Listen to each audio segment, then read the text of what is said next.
it's showing.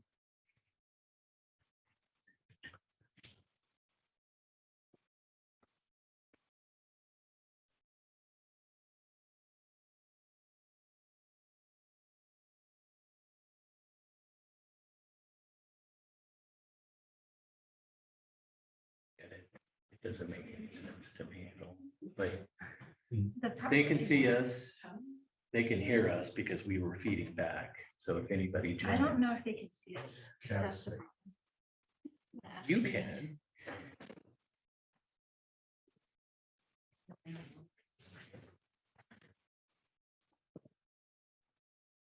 Why? This is such a pain. And here's the thing, over there on the touch panel, I know, that's the thing that's worrying me. I don't understand. Well, if I partner with theirs, not.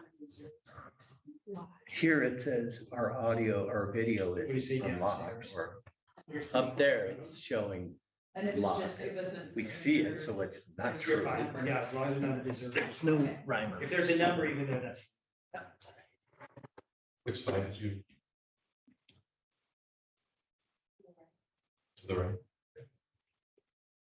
As long as It you didn't look like there were any reserved. I went over to the other side. So when you came down. Right. I went to the right. Amy, what do you see? Okay. I see you and I see me and I see the use table. I mean, the table in the U shape and everybody there. So Came in you can see one way. the table with people around. You can see the room. Yes. Okay, So you're muted on this computer, Okay. so they should be picking you up from there. okay. So I don't understand why we can't see the room, I went on the but other. Share Okay, it out, should we come back to make that sure other- that works. Right, and yeah. then I gotta go. okay. So you That's the see side us, you for- see me, and you see the room, and you see everyone around the table. Yes. The other side Okay, is. we need to up the. Like the volume. Yeah, I didn't. So should I- Do you want me to stay here? No, I'm going to demote you. Window and say. Okay. Can you see me at all? Well, you're welcome to So when you stay. come down. We can see you. We just can't see the room for some reason. We just won't see it anymore. But I'm okay with this right now. Where you saw the mayor's Okay. reserve. So can I come up there or do you need me to stay here? But you can stay down there or you can come up, either way. Okay, I think I'll come up there because it is a little hard to hear. It is hard to hear. Well, I mean, if I'm taking minutes, it's going to be hard. Okay. Open parking spots, Okay. wherever you find a spot. It's not real loud. Okay, you can leave. I know it's confusing. I'm Okay. sorry. Bye. No, I'm good. Okay. Yeah, yeah, that's what I was thinking. It's not- No, quite a few. If there is an open That spot doesn't make any and sense to me you, with the and somebody's camera. coming No. back to Blocked work out. this time, they're Yeah, I out, don't. they would just understand. leave a note on your window and say, hey, this is my spot. But from now on, I just go to that side and just grab a spot. And any of them are open except for the ones that have it, it says reserved. Okay, Everything else is open. Okay. Even if it has a number, perfect. Okay. ignore the number. Okay, So here's- I'm so sorry for everyone in the room here. Just quick, Kristen and Travis, you're ready with a presentation and you'll be joining the Zoom to share, correct? Or do you need me Correct. to share the presentation from my computer? Either, whatever's easiest. Can you try sharing just real quick while Sure. we're still? So I haven't joined yet, so join. I can join now. Yes, or I can share from my computer, but I think it'd be better if you had control over your presentation. I just, whatever is least likely to crash the system and undo the progress we can.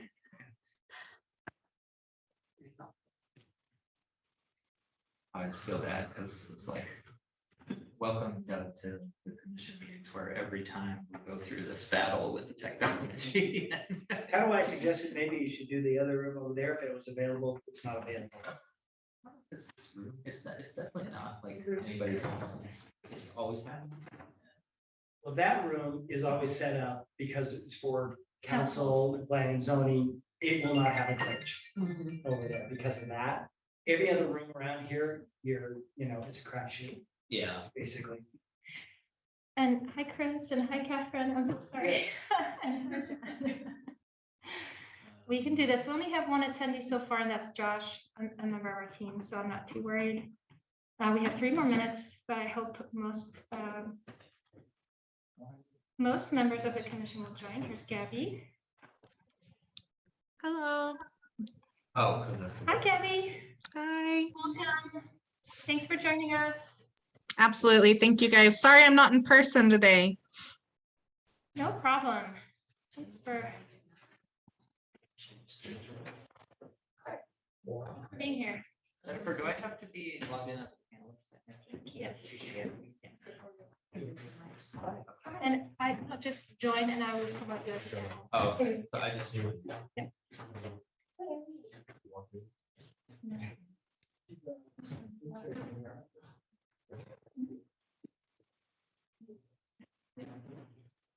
Here's Melissa. Hi, Melissa. Good afternoon.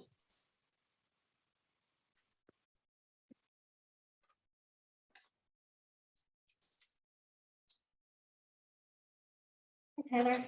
Hi, JJ. Hi. So Jennifer, are we set? We have 2 Have a couple minutes. more minutes? Travis is just gonna try sharing his screen and then I think we'll be set to go. Good.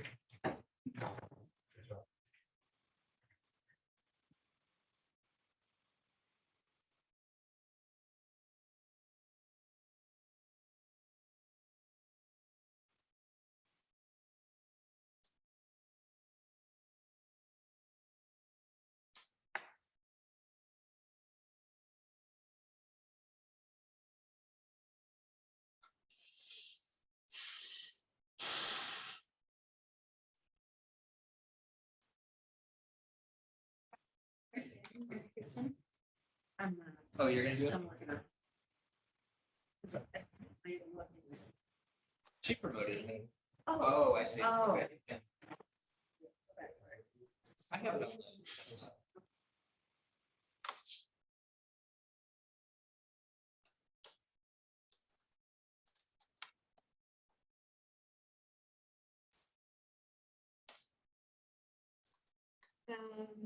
Yeah, that's gonna be a problem. So I can't see, we can't see. Great, then. So- Seems like. We can see it. Content? Oh, hold on.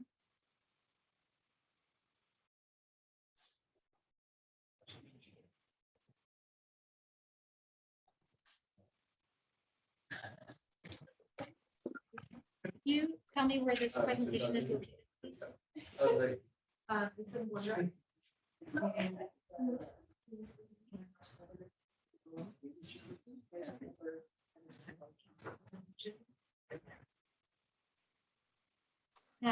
iDrive, OneDrive. Or could you just type it in your drive, please? Yep. And just 1 minute. Just gonna try one more thing. Can you stop sharing, please? Yeah.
It is not showing up on the screen, however, attendees joining online can see it, so I'm gonna try to figure this out, but that's it.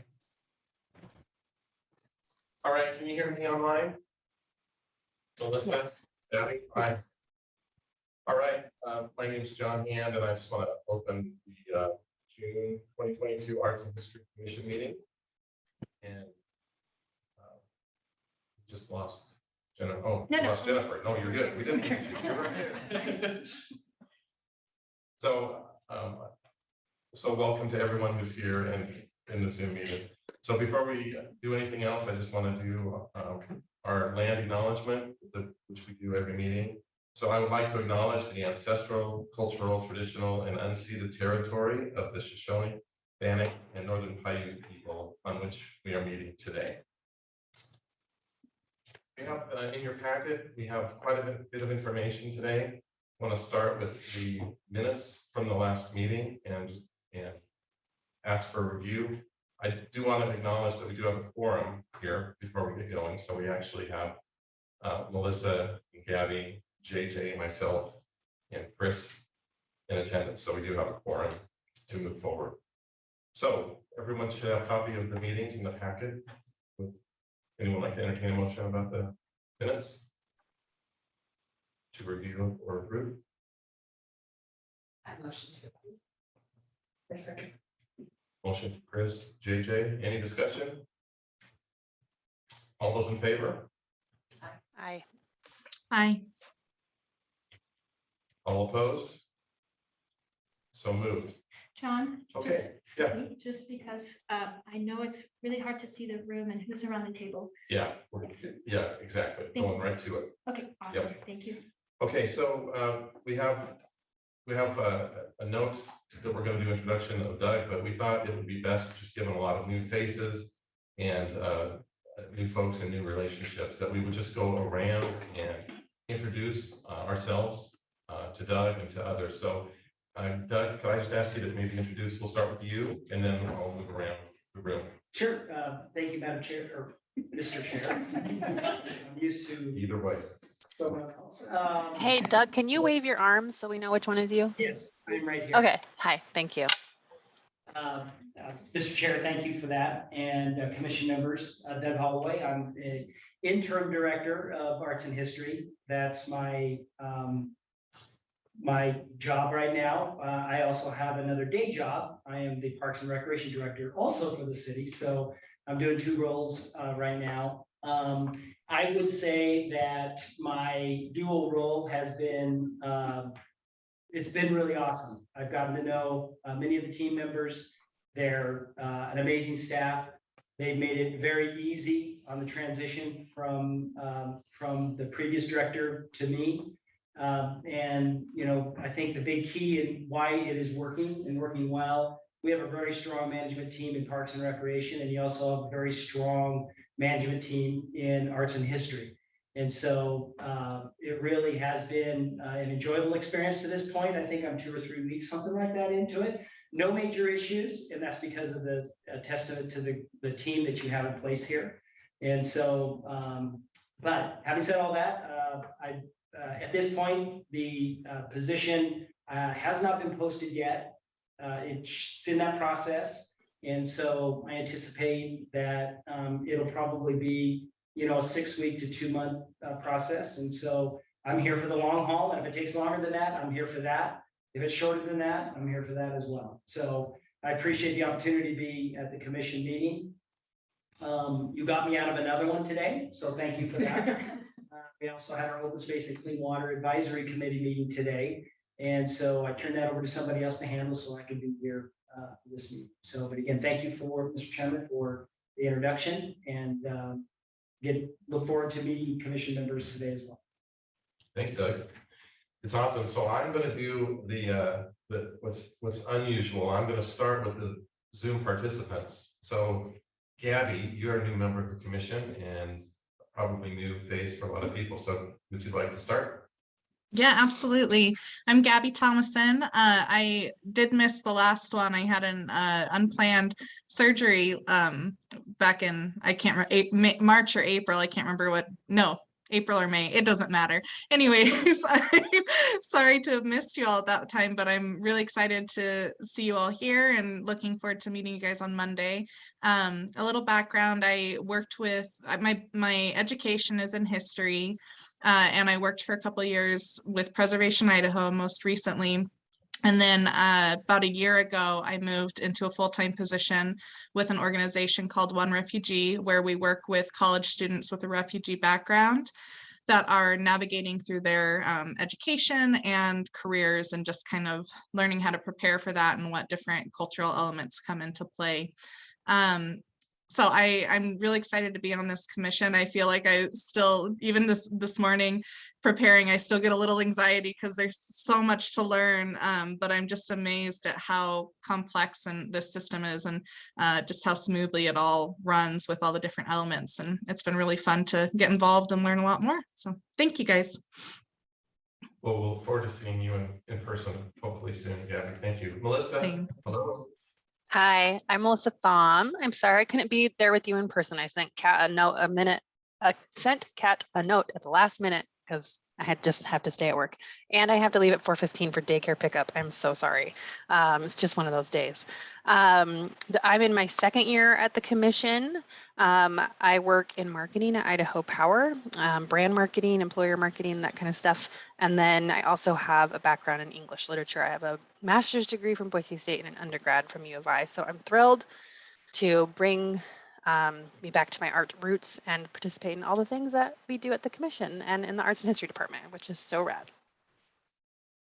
Thank you, Melissa. Council Member Sanchez, hello. Good afternoon, everybody.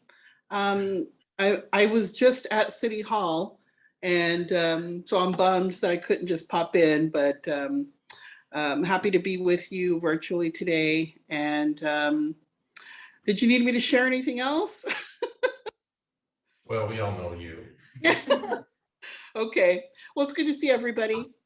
Thank you for being here. Much appreciated, as always. So, Jennifer, let's start over on this side. Yep. My name is Jennifer Weibar. I'm responsible for communications, community engagement, and some educational activities the department is responsible for. And I've been with the city for about 8 years, and it's my distinct honor to be serving the city through the lens of history, arts, and culture. We just had Amber pop in. Amber, we're just running around Yep, Amanda. doing, what's that? What did I say? Amber. Oh, I have one of those too. Hi, Amanda. So Doug Holloway just introduced himself and we're just doing a quick introduction. So Amanda, would you like to introduce yourself? Can you hear me okay? Amanda, can you hear us? No? Okay. Maybe we can ping her. Yep. Amy, go ahead. Okay, I'm Amy Sackler. I manage our grants program and other duties as assigned. Yeah, we want Betty here, so. I'm Stephanie Johnson. I'm the public art program manager and I'm new. I've only been here since November. I'm JJ Saldana. This is my first year here. On my day job, I work with the Idaho Commission on Hispanic Affairs, and I do all the communications PR for that agency. And then I'm in charge of kicking off Hispanic Heritage Month for the state of Idaho. And then on the side, I host a show called The Latino Card on Radio Boise. I am Tyler Powers, and I'm not nearly that busy or awesome. I just provide legal support for the Arts and History Commission, try to take care of the issues you guys bring forward to me, which can be, at times easy contracting and at other times some of the craziest, most novel things that I've seen. So I really have enjoyed my time. I've been with the city for about 1.5 years with Arts and History for most of that. And I brought along Haley with me. Haley Barr is interning in our office. I don't know if you want to say anything else, but she's actually helping me out on some research for the department with an issue that was brought forward. So very happy to have her, and she's been awesome so far. Thank you. Yes, I'll just be here through the summer. So finishing up my 3rd year at U of I. Welcome. Nice to have you here. Thank you. John Hand, I'm the chair of the commission, former HP person, but historian at heart. So don't let the high tech thing fool you. And it's nice to be amongst as many people as we've had around the table for a long time. So it's really great. Catherine? Hi, I'm Catherine, and I'm sophomore in Mural High School. My day, I'm a second non-voting student in this Art and History Commission. And I'm in process of just learning what is happening in in this meeting. Yeah. And so just so for everyone, just to get everyone on the same page, we have 3 student commissioners. We have the one voting commissioner who is a senior in high school, and then we have then 2 people, one a junior, one a sophomore. Catherine is our sophomore, and the idea is that they join, and then by the time they're seniors, then they become voting members of the commission. So we appreciate you. Thank you. Chris. Clegg. I have been with the Arts and History Advisory Team for years, I think 5 or 6 years at this point. Obsessed with local art. During the day, I manage a graphic benefit center at HE. I'm Kristen Hill. I am with the Cultural Sites Program. I've been with the city for just about 5 years now, and with Rachel Reichert's recent departure, I am stepping in to oversee all of the cultural sites stuff. Hi, everyone. Travis Jeffries. I'm the History Programs Manager, and I've been here for almost 5 months, so not quite 5 years, but I'll get there one day. It's a privilege to be here, and thank you all for your time and for your service on the commission. Hi, don't know if you can see me. I'm Elagio, and I am with the Cultural Assets Program / Care and Conservation Team with Josh Olson. So I assist with the assessments and the maintenance of all the public works. And we have Josh Olson, attendee, who introduced himself in the chat. So I'll just read. Joshua Olson, Cultural Asset Program Manager. I manage the existing collections of public art, 21 years with the city. Apologize for no video or audio. Thank you, Josh. I think Amanda may be the last one. Amanda, can you hear us? I'm not sure what, I've chatted with her. I'm not sure what's going on, but. Okay, well, we can do that, but I think we need to get into the agenda. And I just want to say, Melissa, when you, I just want to be very cognizant of your schedule here. So we'll try to move through quickly, and so you can participate as much as possible. So with the agenda that you all have, we have a couple of big items. The first one is that as a follow-up to our meeting 2 months ago, we discussed some enhancements and changes to how we operate the commission, especially as a way to help, given the fact we have so many new staff members and we have so many new commissioners, figure out a way post-COVID that we could create an environment where we can work, more closely together. The commission can add more value and be, more of an asset to the team without creating additional work for the staff. So we have gone through, as promised 2 months ago, JJ and Chris and myself, we have been meeting with the staff, and we're going to dive into that with a proposal for the outcomes of those meetings. And then secondly, we do have some ground to cover on our public art program. So Stephanie will review that information. Do we have any approvals? No. I don't think so. Yeah. So it's just really an update during Stephanie's time. So I want to start maybe, Tyler, you want to do that? And then maybe just like a comment from JJ and Chris. Yeah. In your input. Okay. Absolutely. So continuing the discussion from the last meeting, we discussed it in terms of bylaws and policies and procedures. And on page 23 of your board agenda packet is where the draft that we came up with is presented. So a few things I want to bring your attention to in that draft. First of all, those duties and responsibilities of the commissioners that are in the city code, I have brought into this policies and procedures so that it's codified. Everyone can clearly see it and understand what they're doing, and also helps frame kind of what we're doing for the rest of these policies and procedures, because everything is aimed at improving the commission's ability to do just these 4 things.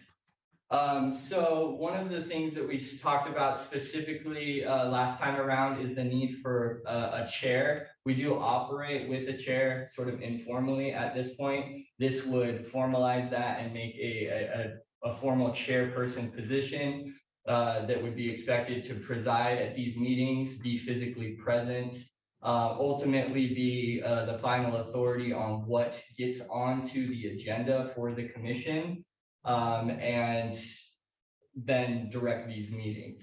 The vice chairperson that is provided for in the policies would not have any independent authority, would simply step into the role of the chair in their absence, with the availability of the vice chair of attending that executive committee meeting where the agenda is set prior to each of the meetings. Any questions so far from what I've went through? After I go through kind of a synopsis, we're going to open this up for discussion and also allow those people that were in our little work group to give kind of a synopsis of their experience. So a couple more things that I wanted to bring your attention to. One, in section 2, there are elections. If we are to adopt these policies and procedures today, we would then move into those elections for a chair and vice chairperson. Today, we have noticed the agenda to be able to do so. That would be done on a volunteer basis for any nomination, so no one has to nominate one another.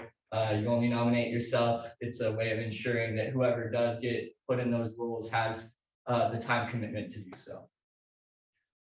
We talk about some of those special meetings in the executive meeting where the agenda is set in here, what establishes a quorum. One thing that is fairly big that I'd like to bring everyone's attention to is that it does make these regular meetings monthly rather than every 2 months. The understanding would be that if we don't have enough to do on an agenda, we don't necessarily have to have a meeting. We can always cancel, but we would be set up for regular meetings to occur monthly. Let's see, what else? Oh, the final major portion of this is the commissioner liaison position. That's what we talked about last time, is sort of work groups or committees. Really what it's aimed at is identifying those people on the commission that have specific interests in certain areas that may help to serve as a direct line of communication with our staff, to where when we come forward to these meetings to discuss a particular issue or ask for approval or something like that, there would be somebody on this commission that was intimately involved and would be able to speak intelligently as to an approval or a denial. Once again, trying to help improve the ways that we serve those 4 functions for a commissioner. So that's kind of what we're looking at. It provides a policy to allow for amendments of these. All we're doing is adopting policies and procedures for the commission's own operation. If it ever becomes a problem, we can always change it. So that's what we're looking at. But really, this is an effort to formalize those lines of communication so that everyone knows what they can and cannot do, and we can all improve our internal communication and the work that this department does.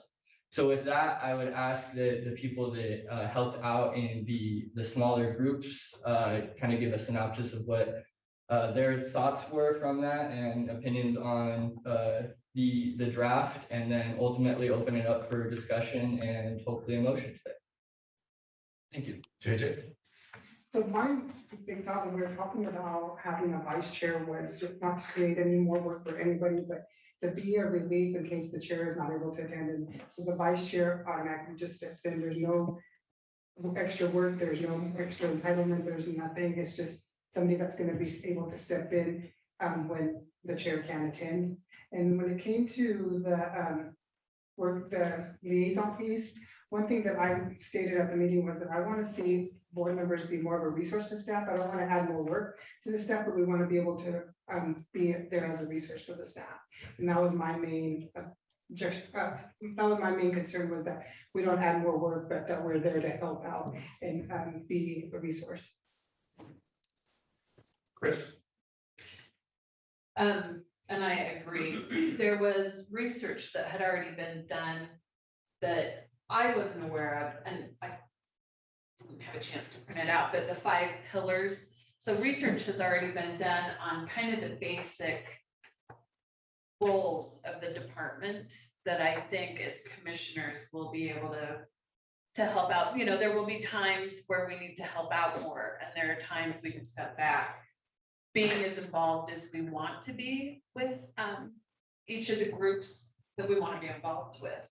And then meeting monthly, I'm a big supporter of that. We have so many new staff and commissioners.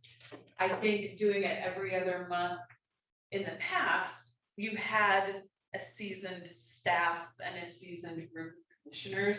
So I think it's very important for us now to meet monthly, just to get to know each other better and know what's going on with the department. And just a note on that, this is actually going back to the future. So they used to be monthly meetings for quite a long time. And I can't remember if it was COVID or other things that where we changed that to an every other month piece. So I wanted to point that out. So to be clear about what Chris was talking about there in the notes that from Tyler, that those disciplines as they're referred to, the first one is funding. So as an example, we're in our grant review cycle, writing up to our eyeballs in doing our arts and history grants. So that would be an example. Secondly is fundraising and strategic planning. So the distinction in fundraising is probably a little bit more long-term, maybe working with the Arts and History Foundation, maybe looking at things that aren't right necessarily in our face today. Pretty strategic. The third area, stories and collections. So art, archives, artifacts, oral histories. Lots of examples for us to have own stories and managing collections. The fourth one, cultural infrastructure. So the work that we do with our artifacts, and then of course our cultural sites with Castle and the new Hayman House coming on board. And then the fifth area is program. So those are the 5 proposed liaison roles. And then Tyler, could you just speak to the number of people that we could have? Yes, so we don't want to run afoul of any open meeting laws and whatnot. So we need to be cognizant of how many commissioner liaisons we have available in any one area. So there is no more than 3 available to be liaisons in any one particular area. That's to ensure that there wouldn't be direct communication with a quorum of any commissioners at any one time outside of the set. So I think it's anticipated that commissioners may serve on more than one or serve as a liaison to more than one of these disciplines if they desire, but that we have to be conscious of the overall.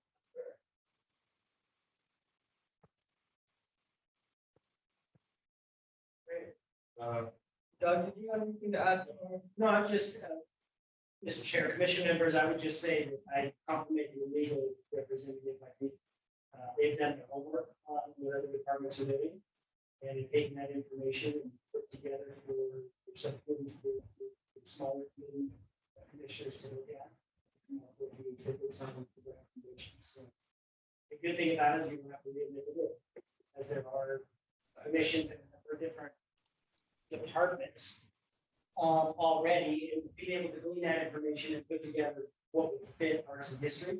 I think you all done a really good job of coming up with what I think is a good plan moving forward on how to structure your commission. I think so. Amanda, can you hear us? Now I can. Oh, good. I'm sorry, I didn't hear anything of what was just said. It was muffled. I could not hear it. I'm so sorry. I don't know if that was just me or anybody else had that. I had the same problem, Amanda. It was just a little warbled. The AC unit that's right above our head. I'll repeat to say the legal team did a great job. Amanda, were you able to hear Tyler's discussion, his overview? I did hear Tyler's. Thank you. So Doug, we did not, that was not planned. That was not part of the plans. Perfectly okay. His was most important. Okay, so Let's open it up for any questions about what's being proposed there, and then any discussion that anyone would like to have. I'll just open it up. Gabby? Yeah, I had just had a question about the liaison. So I was just seeing here about the limitations of having no more than 3 at a time. And then if you resign as a liaison, you have to give about the 2 weeks notice. But I was curious about opportunities for like rotating between them as a liaison. So like what if, I mean, is there an opportunity where you work as a liaison in one of the pillars and then maybe after a year you can transition, and like, can people switch? So as far as what the policies and procedures actually say right now, there is no term associated with the liaison duties.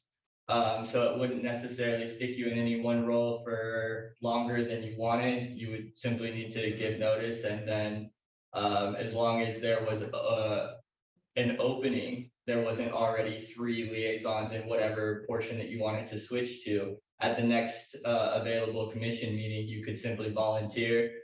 We take a vote on it, and then you would have the new role.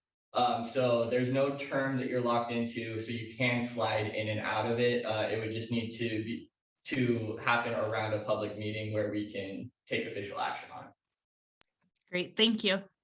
And I think, Gabby, I would just add that I think that's the way that we want it to happen, because ultimately we want to have any area that you're interested in and you want to be exposed to, then we want to be able to facilitate that. That's great. Thank you, guys. Okay. Any other comments from Amanda or Melissa? You good? Okay. Chris, JJ? I'm curious to find out what staff thinks about this proposal. Great. Staff, what do you think? If I may offer an opinion, I think it sounds like a great idea.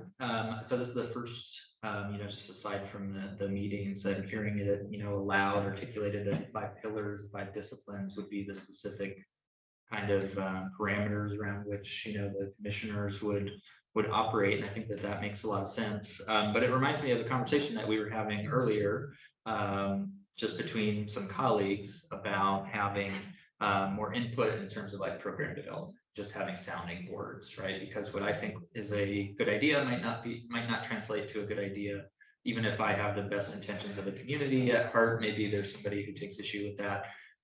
So I think having liaisons, and sort of specifically we were talking about, history program development, and having like a community advisory team, right? And I wonder, maybe Tyler can weigh in if like it's possible to have commission representation on. This would probably be a pretty informal community advisory team that would help to inform programming at the program level, so not at the department level probably, but. It's difficult for me to speak to that. Okay. Off the cuff, I would need to see kind of more parameters of what was envisioned for, but I'm happy to staff something like that outside of the setting and bring it back to the commission if that's something that some people would like to look at. And I don't think that's necessarily mutually exclusive from what we're doing today either. Right, yeah, because I was just thinking about like the opportunities for the commission to be more involved, and also, conversely for staff to be more involved with the commission. I think this would be a potential opportunity, and I'd be interested in exploring it if it makes sense and if it checks out weekly. Yeah, my only comment there would be around AHAT. So we do have the AHAT team that we're at a point that I would say it's at a low ebb right now and needs to be re-energized. And I think that bringing that kind of stuff into AHAT that's really what it was designed to do. Right. Get people who are part of the community who are interested in it, and then they could become as involved as they want. And obviously Chris is the poster child for AHAT. So I think we need to reinvigorate that program, from the department, and be able maybe to leverage it for what you need as well. Great. Possibly. Any other inputs from staff? Can we just ask I know we love our acronyms, so just in case somebody doesn't know what AHAT is. Thank you. Thank you. So the Arts and History Advisory Team, that is what AHAT stands for. And the intent of AHAT was to collect a group of people that was like a 12 to 15 person group that are not part of the commission, but they were identified as interested citizens. There was a process to apply for that role, and those members would get together on a less regular basis. I believe it was 3 times a year, but then they would be able to participate, volunteer for art panels as an example, or attending events, or participating in any area that they wanted to, but they were non-voting. They're not voting members in any way. With the commission, they're more interested citizens. And do we know how those folks are selected? A call went out and I was on the last interview panel. So a call went out through the departments, applications were taken, and then there was a group of us on kind of a selection panel. Okay, so it's not like a mayoral appointment or anything like that. No, it wasn't. No. Great, thank you. Thank you, Lisa. Great clarification. I went right over the top of that one. All right, I'm not hearing any other conversation. Tyler, is there anything else that? No, I mean, we have a few different options. We can table this discussion and, bring it back with edits next time. We can move to approve and adopt these today and move forward with chairperson elections, or we can move to shoot this whole idea down and stop talking about it. So if we're ready for a motion, that's kind of the 3 options that we have. I'm ready to motion it. Motion. So motion to make those changes to the bylaws. So there aren't currently bylaws in place. So the motion right now would be to adopt the policies for internal operation. Okay, adopt the, say that one more time. The motion would be just to adopt the policies for internal. Let's adopt the policies. Okay, we have a motion. We have a second from JJ. Any other discussion? Then I will ask all in favor. Aye. Aye. Aye. Aye. Opposed? So moved. That is great. Thank you very much. And I just want to call out, echo what Doug was saying. I do want to call out Tyler. Tyler is terrific, and he has really walked us through the process in a great way. So just Tyler, as usual, thank you. You're great. Not a problem. I mean, your background isn't quite as cool today as it normally on Zoom. I do have a pretty cool set background on Teams, so I don't know what it's like. But your suit is top notch. Okay, so having approved that, then we wanted to move to the chair and the vice chair appointments, given the new rules. So anything you want to say about that? So no, at this point, we just turn it over to allow for people to openly nominate themselves. If we have more than one nominee, we'll take a competitive vote. If we just have one, we'll vote to approve or deny that person. Okay, I'm going to volunteer. I'll nominate myself to continue on as chair for 1 year. Yes, there is a term associated with the chair and vice chairperson. It needs a second, right? Yes, you need a second. JJ? Do we have any other nominees for the chair position? Then I think we would move to a vote for the chair. Okay, so all those in favor? Aye. Aye. Opposed? So moved. So. So and I know what I'm getting myself into. So. Good job, John. You did it. Effective campaign. Shortest campaign. That's good, too. Okay, so now we want to go to the vice chair. And again, just to cover that, the responsibilities, there's no incremental responsibilities to the chair role. It's just that, and hopefully I don't go, missing a meeting again like I did a few months ago. But in case of absence or departure, then the vice chair would assume the roles that the chair has until the chair could be elected. So is there anyone who would like to nominate themselves to become vice chair? The one incremental responsibility I skipped over is that we have a monthly meeting with the director and Tyler and staff as needed, where we set the agenda and talk about issues. And the vice chair would be asked to attend those meetings as well as the chair, so that they do have to step in and they have the background needed to do that. So I will open the floor for anyone who wants to self-nominate there. Come on, women. I Step- will self-nominate. I second her. Chris Clay has nominated herself. JJ has seconded her. Is there anyone else? Okay. Not hearing anyone else, then we'll move to a vote. All those in favor of Chris Clay becoming vice chair of the commission for 1 year? Aye. Aye. Opposed? No opposed? So moved. So Thank you, Chris. Can have a year of saying no.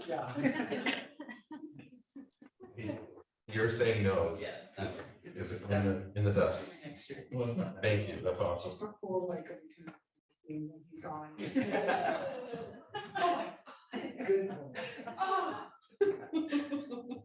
You have to revisit those rules. I'll have to reread what's. So I think the hope at this point that between now and the next meeting, that the remaining commissioners and obviously those that volunteered as well would become familiar with those areas for the liaison positions, and we would take those volunteers at the next meeting. Okay, so again, you can, according to your interest and your bandwidth, and there's no specific expectation around, regular meetings or whatever. It's as directed by staff and their needs. And you can volunteer for, as Tyler said, it's for more than one. How much pain can you endure, basically? So any questions about that part of it? How would you like us to share what we're interested in liaising if we are? Do you want chat? Do you want email? How would you like that?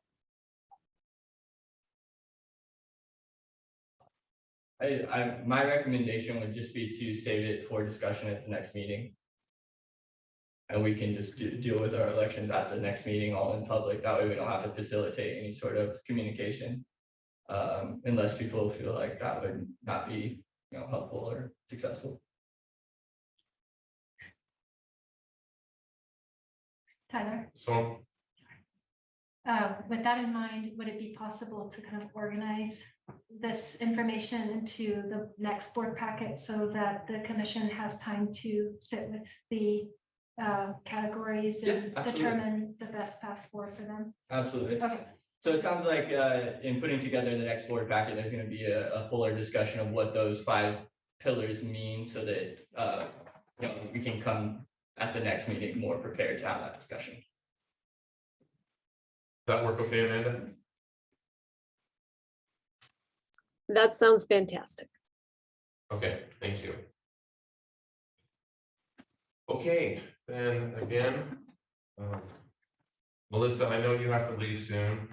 We do not have any, we still have a quorum with Melissa's impending departure here. So now I want to just move to our the presentation that we have. So we have Kristen and Travis here to talk about Hayman House, and then we have Stephanie for our art projects and updates. I'll just take this moment to say goodbye. Thank you so much. I'm about to drive by the Hayman House on the way to daycare pickup. So, and it's looking fabulous. It looks amazing. Can't wait. Thank you all so much. See you later. Thank you. Okay. Okay, so I don't know who's on. I think we're I'm gonna going try. to. Yeah, We're I'm gonna gonna try to- try one thing. Split and join forces. So I think that Jennifer's gonna try to share the presentation because we can drone on from a script. However, I think that might be not as engaging, and we have some wonderful images from the Boise City Archives we'd like to share with everyone. We're gonna try that. I don't know if it's also possible for us to be on video here. That's advisable.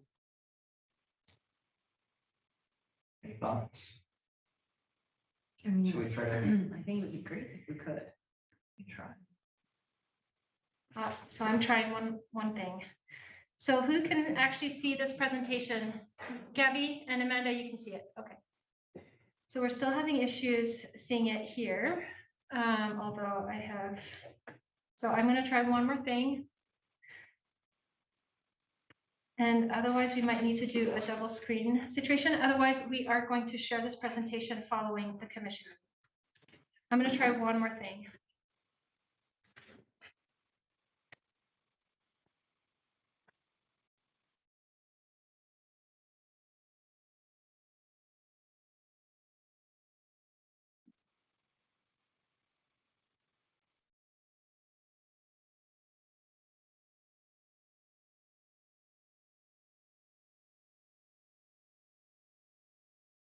Oh. Interesting. It just will not share. So I think for the benefit of folks joining us online, I will keep sharing. If one of you could share your computer screen, I know that's going to be really tiny for everyone else. I apologize for the inconvenience. Oh, no, it's fine. I think. And I will rotate through the slides as you go for the benefit of people online. Yeah. I can share the presentation from my laptop to the room. All right.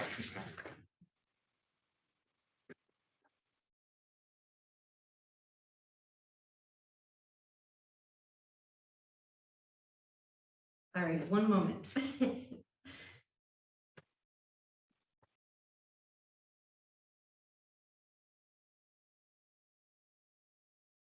This is actually a staple of all city public meetings at some point.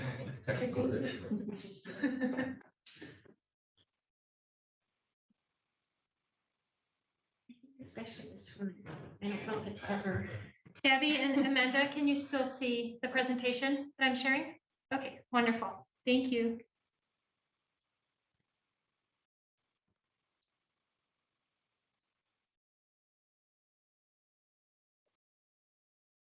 It's having a hard time loading.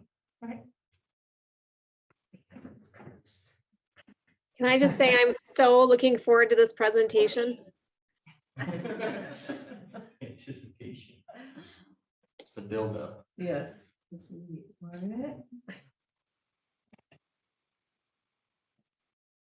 Okay, you said you had it on your laptop or on your desktop? I do. Okay. If you don't mind pulling it up there, does that work for you? Yeah. Okay. Hold on one second. I don't know how well you guys can see us. Is there any way that you could, that maybe Gabby or I could share it with everyone? Well, that's a great. That's a good idea. We tried, so I'm trying to share from my own access, but yes, I would welcome that as well. If you want to try, if you email it to me, I can see if I can do that. Sure. So I'd like to suggest, if it's okay while we work this out, just being cognizant of time, Yes, maybe we could just move to Stephanie to at least start. let's do that. Your updates, Stephanie, since you're not, Because that way the room can see it and they can see it, you know. Thank you, Amanda. Okay. All right, so I'm just gonna give a couple of project highlights. I don't have anything for approvals and I don't have any images to share today, but I will for July. But I just kind of wanted to get you all familiar with the projects that are kind of going and will need approvals in the next few months. So the Linen District Fence Public Art Project, we ran the selection process and made the selection on April 5th. And Gabby, I believe, was on our selection panel. And we selected Rachel Mayer. She's a textile artist, and she will have hopefully next month a design proposal to share with the commission. We have her on contract, and she will work on fabrication and install in September. And then we have the traffic box art program. We had 2 NIP grants, 2 neighborhood associations that got grants this year. So we've got a total of 6 boxes. The neighborhood associations had originally applied for many more boxes. I know Collister had applied for somewhere near 20. But there's construction happening on State Street, and so it limited which boxes were going to be available and not de-installed within, just a few years of wrapping those boxes. So we'll select 6. The call is currently open, and it will close on June 9th. And we're kicking off the selection committee the beginning of June. Those will probably be installed, I think, around September as well. We've got Irma's wall at the Irma Hayman house that is currently in fabrication. I've just gotten the engineer stamped report, and that is scheduled to be installed this summer. So we're working with they need to get an installation date. Public art tours. We've restarted our summer season public art tours every 3rd Saturday of the month. Yeah, it began in May, so we just had our first one. We had about 20 people attend. And that will go through October. The group meets on the plaza just outside City Hall, and we kind of do a downtown tour lasting about 2 hours. For other tours that we've had, we get special requests all the time. We had a German Fellows tour. We had about 9 people, and then a women's group a couple weeks ago. The City Hall West Art on Glass project is just a project that we partnered with the fire departments to put some vinyl on the window of a home. And that was just installed at the end of May.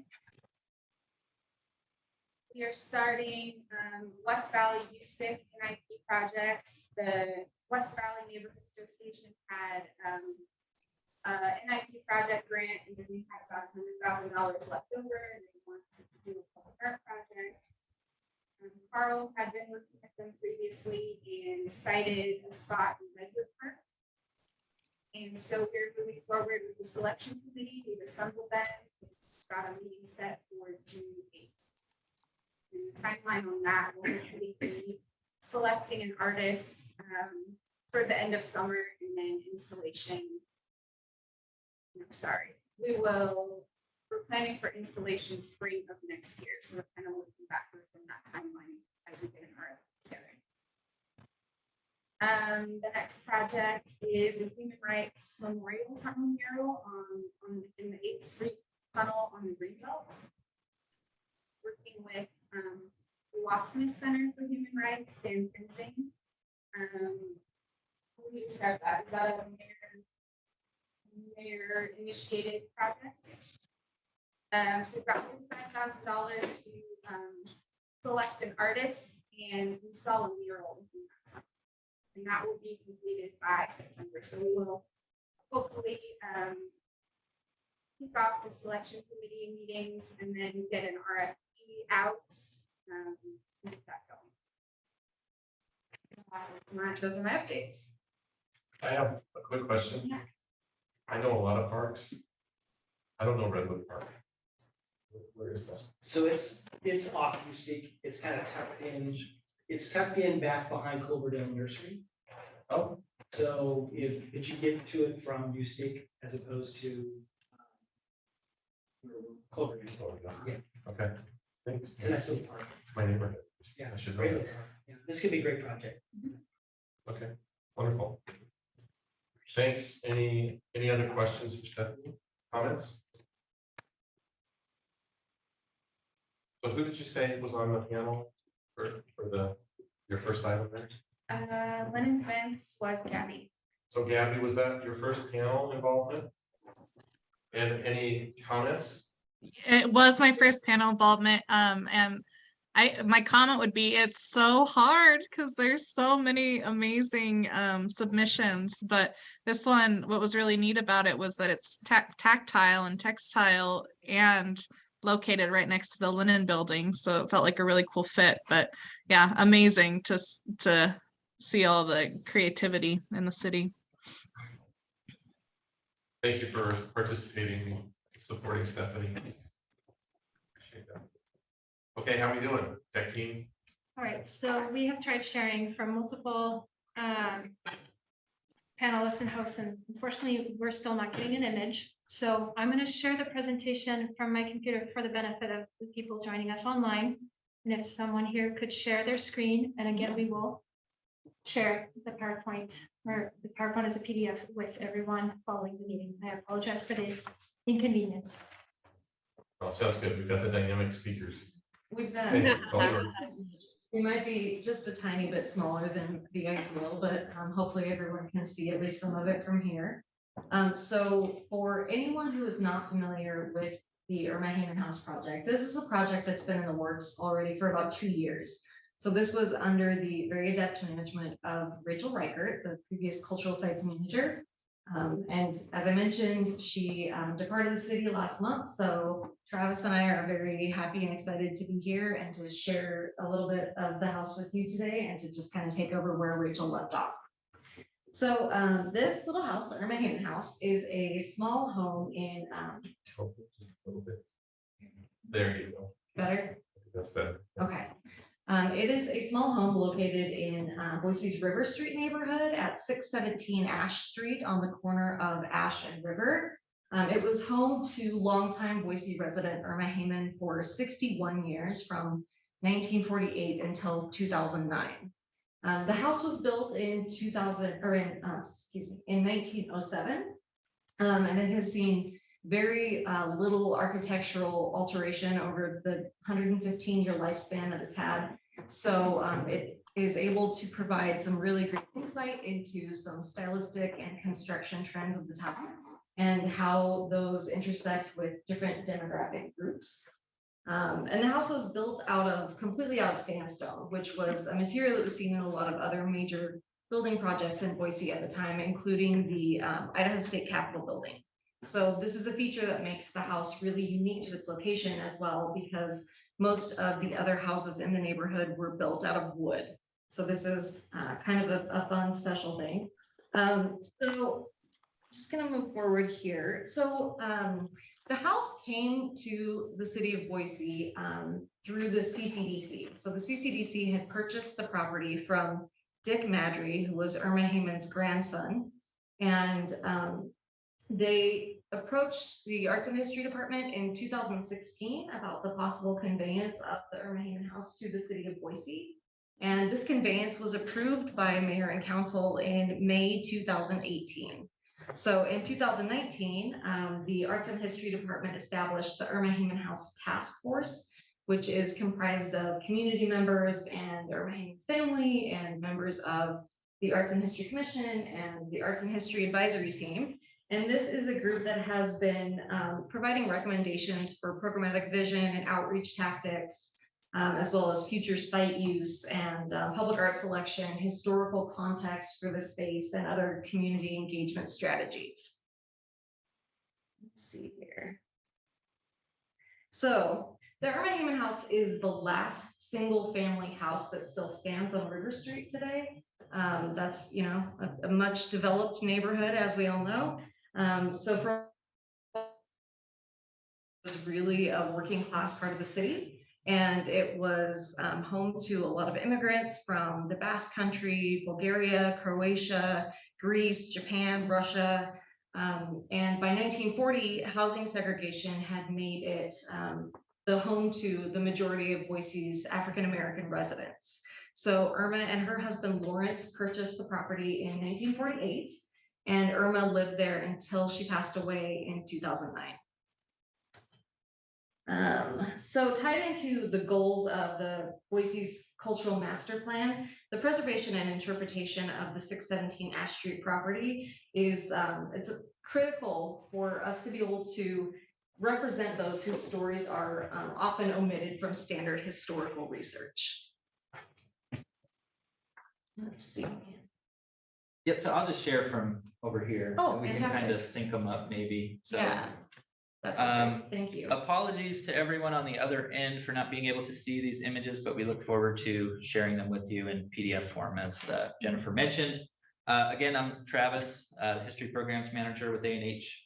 I'm just going to share a little bit of a biographical sketch of who Irma Hayman was and how her home is important and sort of emblematic of the River Street neighborhood, and how it's significant to project of the Irma Hayman House Project, which I'm very delighted to be a part of alongside Kristen. So thank you, Kristen. So Irma Andre Madry Hayman was born on October 18th, 1907 in Nampa, Idaho, to parents Amanda Shuto Dodge and Charles Edward Andre.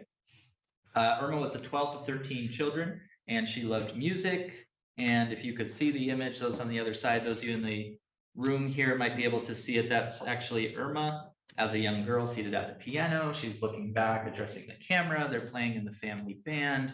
So she had many siblings, a large family. And this on the right here is another photograph from the Boise City Archives. So thanks to Danielle, our archivist, who's not here, but thanks to her for sharing these with us and allowing us to share them with you. And that's on the right there, Irma as an older adult. So Irma had moved to Boise from Nampa in 1927. In 1928, married Maybe Madry. Together they had 3 children, Barbara, Jean, and Frederick. On the left side, you can see that's actually a photograph of Jean. Widowed in 1935, Irma eventually married Lawrence Hayman, as Kristen mentioned. That was in 1943. And it's important to point out that it was really racial discrimination that prevented them from buying a home elsewhere throughout Boise. So that's why they were sort of forced to buy a home in the River Street neighborhood. And that's how they came to acquire the house at 617 Ash Street. The photograph on the right is of Irma Hayman with some of her relatives, and it's super teeny tiny even in the blown up image, but you can see 617 Ash on the door jamb there. It looks a little bit different than what it looks like today, but it gives you a sense for what the home looked like around a couple of years probably before the transfer to CCDC. A little bit more about Irma. She was by all accounts a very, very hard worker. She worked for 20 years at Lerner's, which was a women's clothing shop on Idaho Street. She was also a vital advocate, kind of an anchor in her community. By all accounts, through oral histories, relatives that Cultural Sites has spoken with, oral histories that we have in the archive. She was just a wonderful person, would give you the shirt off her back, really advocated for her community. She was a leader in her community. She served on the River Street Neighborhood Council, acting as its chairwoman from 1973 to 1974. And she even fought to have a crosswalk installed at the busy intersection of 13th and River Street. So Irma died, unfortunately, on November 2nd, 2009, after a very long life at the age of 102, still a resident of her neighborhood for more than 6 decades. Pretty remarkable. And that very, very brief overview couldn't hope to do justice to a remarkable woman and a very long and full and fulfilling life. However, I want to pivot to talk a little bit about the significance of the River Street neighborhood. First, kind of echoing John a little bit, I'd like to acknowledge that the history of the River Street neighborhood, just like the history of Boise, long predates European settlement, right? So the original residents of the Boise Valley included the Shoshone, Bannock, and Northern Paiute peoples, and they considered all of Boise, the surrounding valley, and also River Street neighborhood, what it became their ancestral home. So as Boise grew, this is talking like the late 1800s, early 19th century, citizens were very desirous of building a railroad and bringing that to Boise to connect it to regional, national transportation networks. So in the early 1900s, there were several housing additions that were platted along what would become the River Street neighborhood, kind of in anticipation of the railroad coming, right? So you can see on the image on the left, that's a plat of the Lover's Lane addition that comes from the Ada County Recorder's Office. And then on the right, you have an image of actually the railroad itself. And it was in the 1890s, the railroad came to Boise, and eventually tracks were laid on the northern edge of what would become the River Street neighborhood there along Front Street. And this gave rise to the term of on the other side of the tracks or on the south side of the tracks. And that was sort of a pejorative term, a term that kind of set River Street neighborhood apart, just as the railroad tracks kind of physically separated Boise from the River Street neighborhood. As Kristen alluded to, so many of the early residents were immigrants, and that included, as she referenced, it was Basques and Greeks and Croatians, some Japanese, some Russians, but also as time wore on, African Americans also moved in during a population surge that took place between about 1900, 1940 or so. This was part of the broader trend of the Great Migration throughout US history, and Boise was a part of that. In the early 1940s, so the military invested in the development of a large air base in Boise, that's known as Gown Field. And there was an influx of servicemen, right? And they brought their families, and many of them came to live in the River Street neighborhood. Again, that was largely a function of racial discrimination. There wasn't housing elsewhere. There was a housing shortage in Boise at this time. And really the only neighborhood that was open to and had vacancies was in the River Street neighborhood. So it became an immigrant community, it became an African-American community.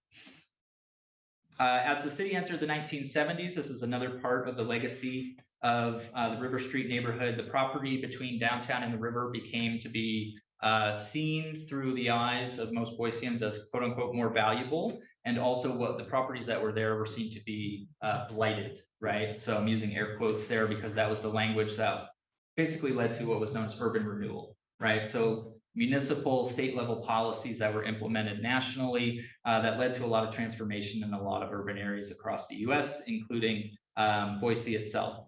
So as a part of urban renewal, right, it was sort of packaged as a progressive movement, but we know that it had destructive elements to it too. So many homes were razed, there was a lot of street realignments, there was a lot of widening of streets, right? So we know that River Street itself was rerouted and it was widened, and that led to property loss in the River Street neighborhood. So that transformed the character of it, right? And it's a very different place. So it kind of was more of a quiet neighborhood down by the river, right? And now it's more reminiscent of the busy thoroughfare that we know River Street to be today, with a lot of traffic and a lot of commotion. But it wasn't always that way. So that's largely owing in many respects to urban renewal and a lot of the changes that history's wrought over the last several decades. So as demolition and redevelopment continue, so does the disappearance of the River Street neighborhood's historic and cultural fabric. Thank you, Travis. I will take back over on this. So I would just like to talk a little bit now about what is coming next. So the Irma Hayman House is slated to open in September. Is that a good angle? Mm-hmm. Okay. And in order to meet this goal, we have a whole bunch of things in the works right now. We are working with several departments in the city, according to our One City, One Team, and they are supporting us. We've got FSO supporting us on all things maintenance and operations. We're working with Mark Cuna and his team on security matters. DFA has been supporting us on all of our budget issues. We've got IT that has, done the wiring for the house, the phone, the internet, and the website that they're currently developing. And then we've been working closely with Public Works on all of our construction management. So that's been really, really helpful. We are slated to install, as Stephanie mentioned, Irma's wall, so the public art piece. And you can see here in this image the wall that this will be installed on, and a little sketch of what that might look like. So that will be installed in the summer. We have another exhibition, an interior exhibition and interpretive piece by Stephanie Hayman that is going to be finished this month. So that's right around the corner. And then we are planning to hire and train additional staff members just to be dedicated to the site. And then we are also working on communications, education plan, programming, and all things to kind of get this into a holistic place to open. So we've, construction, preservation, landscaping, pretty much completed. We are now working to furnish the house to prepare it for public access. So we've got a couple of images here that you can see this really lovely outdoor space and this interior shot of the gallery. So this is really a space that is acting as an anchor for preserving history of the neighborhood. And we're going to approach this as serving as a facility to share history, art and artifacts collections and stories, and offer public opportunities to engage with the site. So in line with our vision to create a city for everyone, and with guidance and feedback from the Irma Hayman House Task Force, we intend to facilitate community-initiated, mission-driven events and programs at the house. The city of Boise is committed to offering space for its residents to tell their own stories. So with this goal, the Department of Arts and History will act as a collaborator and a convener and oversee community partnerships, scheduling, and low-cost facility access. So in the end, the Hayman House will be programmed roughly half through community events and half through department developed programming. Really quick, I really interrupt. I have to leave about 2 minutes. Stepping out. Yeah, and I So think I do want to just call out, if you haven't been able to go by, it's unbelievable. I mean, once the fence came down, it's shocking. It's unbelievable how it's been executed. So if you haven't been able to do it, just drive by and park and walk around it because it's amazing.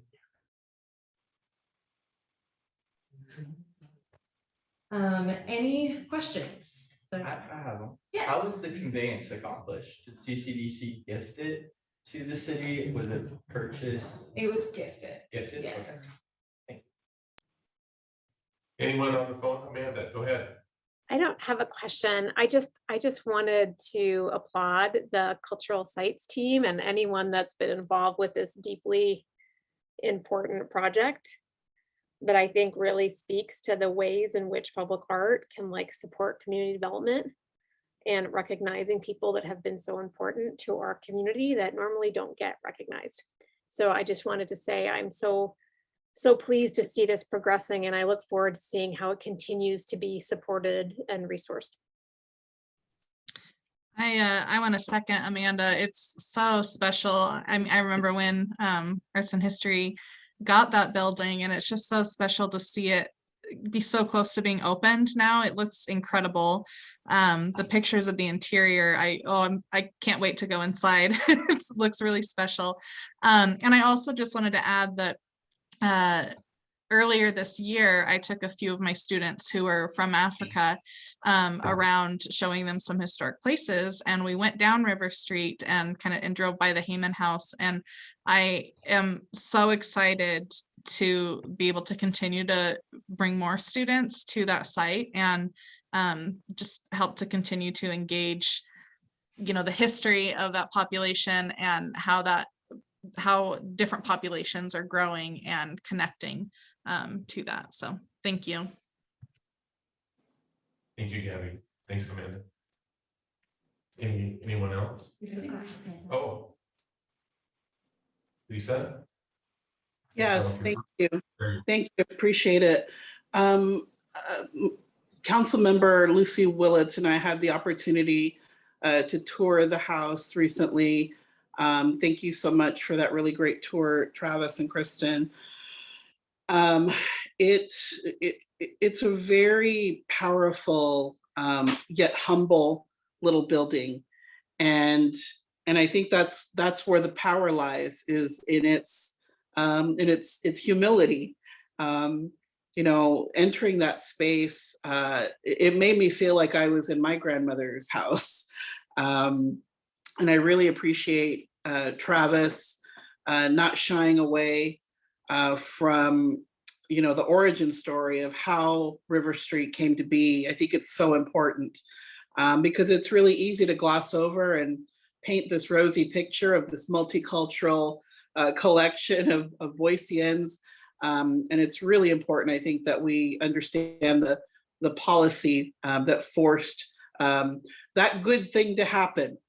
That speaks to the resilience of people and of folks who make the most of a situation. I think that part is very beautiful.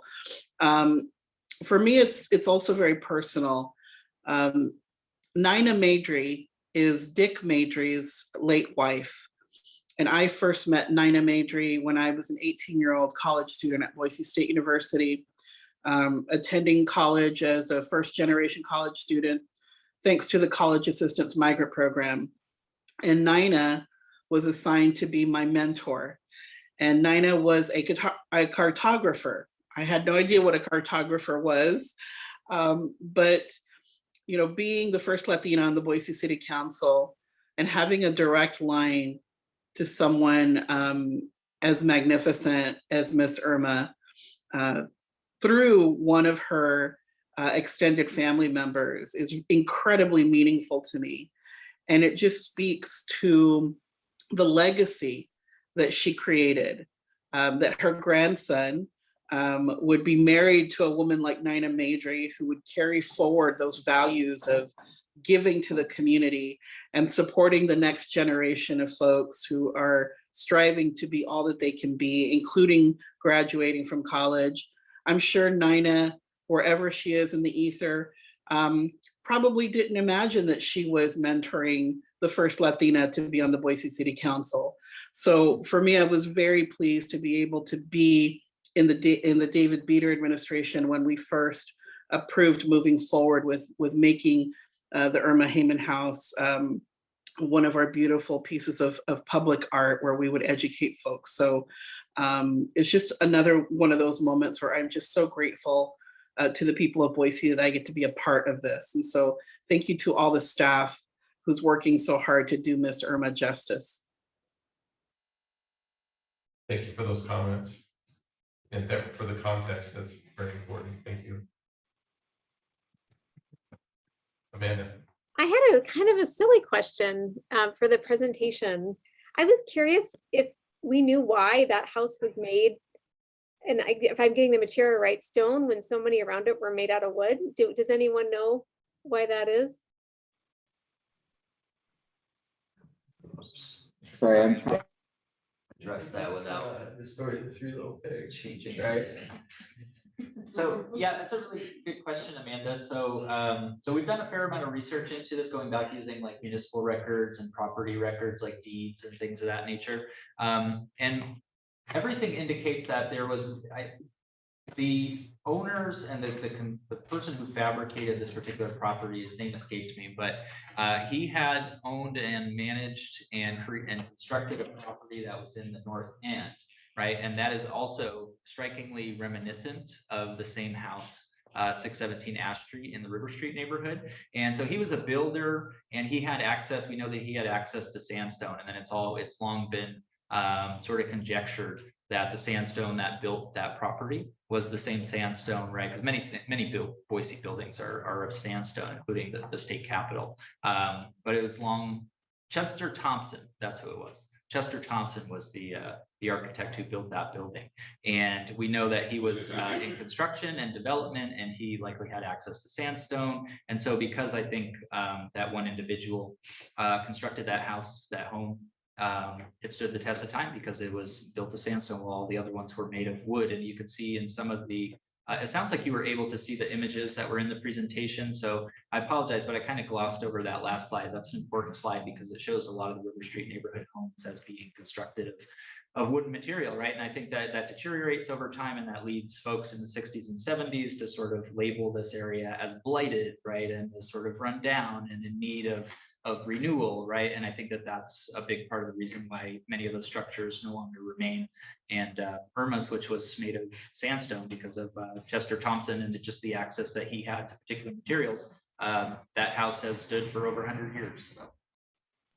Thank you so much. I really appreciate that. That's interesting. I remember when we did the downtown tours during the 2013, which is there were the Belgravia building, Belgravia building, it's very interesting stories about the developers, the people who were pouring the sandstone, and some of the rivalries, and some of them I think the families. So yeah, it's that's the advantage of those stone buildings like Belgravia and the house that can stand a better chance of having all sorts of legends, stories developing. So it's great.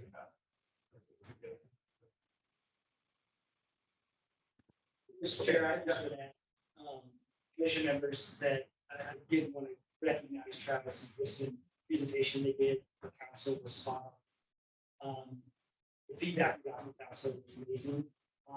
Not only on the terms of where we're at with the Hayman house, just the delivery and the information. And I would just also like to point out that you're a very fortunate commission and department to have Councilmember Sanchez as your liaison. I also have the pleasure of working with Councilmember Sanchez. She's also a liaison for our department and commission. And her voice is so incredibly important on how we're preserving and recognizing the history and minority folks that have come before us in this community. And she is that tireless voice and is always going to be. And her and I have conversations, and I keep telling her, keep talking, keep being that voice because it's so important to our community. But I see and recognize how important it is to this department. And so I hope she never gives up her seat as liaison in this department. She knows I want her in Parks and Rec forever. But if I had my choice, this is a great place for you to be, Councilmember Sanchez, and just appreciate your voice in what this department stands for. It's very important. Here. You're so kind, Doug, and thank you so much for stepping in to make sure that Arts and History is able to continue its amazing, powerful, so important work for the city. I know that they're in the best of hands with you, and thank you so much for your support, Doug.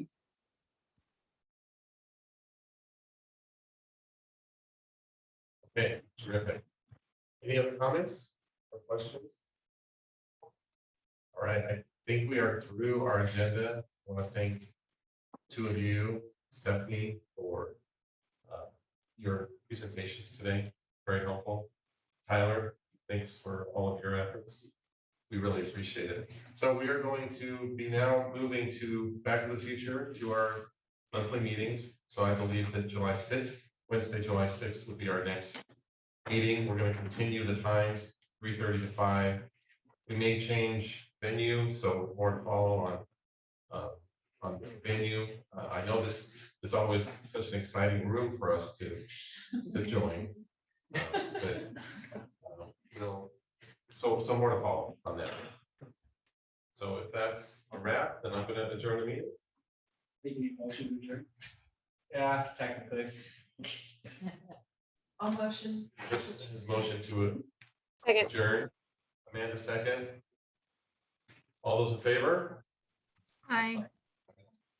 Opposed, nay, so adjourned. We are out. We'll see you in a month. Thanks, everyone. Thanks for meeting in June. And Thank you all. Oh, and Monday's picnic. Don't forget, Monday's picnic. Monday, I'll send a note out there. And I assume that, yeah, I was, she sent the initial message out about that. And I know she's out sick and She did. I'll follow up with her, make sure we got all I's dotted. and if there's something else that we can provide. Yeah. Remember we were talking about? Yeah, it'll just be you and I. Okay. I just see it. Yeah, me. For us. We need to bring back the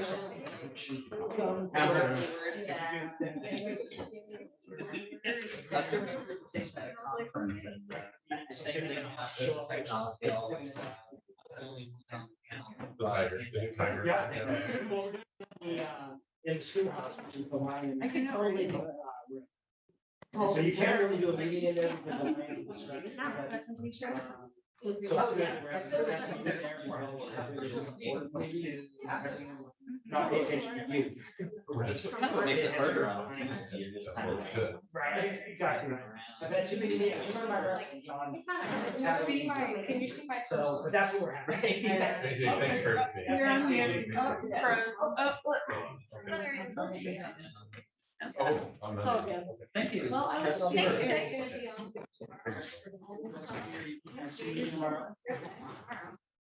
But let's get. Yes.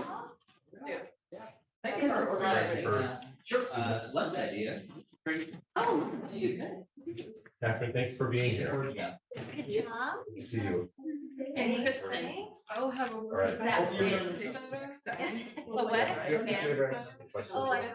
Reach out to me. Mine. You should have my. For the front, for the big window. Alright. That, right? Yeah, that would be incredible. Wait, On Monday. Monday. Yeah. We'll have a message about. Is that yours? Because I print. This is first. Send me a message saying. I can teach.